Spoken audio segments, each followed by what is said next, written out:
അവനാൻ്റെ വെച്ചിട്ടൊരു തസ്ബീഹ് മാല വേണം. മുമ്പ് നമ്മളെ പഴയ കാലത്തെ ആളുകൾക്കൊക്കെ ഒരു 14 വക ഏടുണ്ടാവും.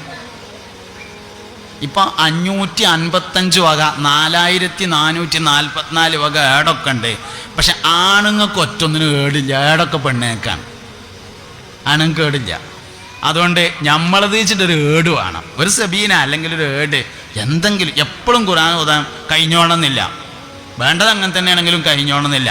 അപ്പോൾ കുറച്ച് ഓതിയിട്ട് കുഴങ്ങുമ്പോൾ അതെടുത്ത് വെച്ചിട്ട് അബ്ദഉ ബിസ്മില്ലാഹി വറഹ്മാനി വബിർറഹീമി ദായിമിൽ ഇഹ്സാനി അൽഹംദുലില്ലാഹിൽ ഖദീമിൽ അവ്വലി അൽ ആഖിരിൽ ബാഖി ബിലാ തഹവ്വുലി ثم الصلاة والسلام سرمدا على النبي خير من قد وحدا وآله وصحبه ومن تبع سبيل دين الحق غير متبع.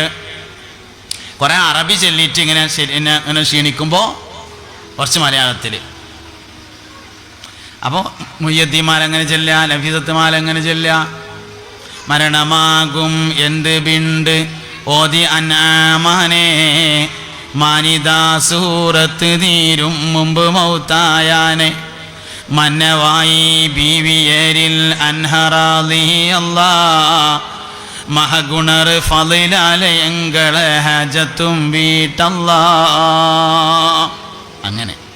ഇങ്ങനെ ജീവിതത്തെ നമ്മളിങ്ങനെ മാറ്റും. ഓരോ കൊല്ലം കഴിയുമ്പോഴും നമ്മളെ ഈമ അങ്ങനെ കൂടി വരണം. അപ്പോഴേ ദീർഘായുസ്സുകൊണ്ട് കാര്യമുള്ളൂ.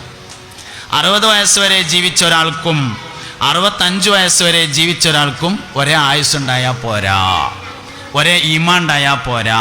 വയസ്സ് കൂടുന്നതിനനുസരിച്ച് ഈമാൻ കൂടിക്കൊണ്ടേയിരിക്കണം. അപ്പം അതുകൊണ്ട് ചെറിയ ചെറിയ കാര്യങ്ങളിൽ വലിയ സൂക്ഷ്മത വേണം. സംസാരത്തിലാണ് നല്ലോണം സൂക്ഷിക്കേണ്ടത്.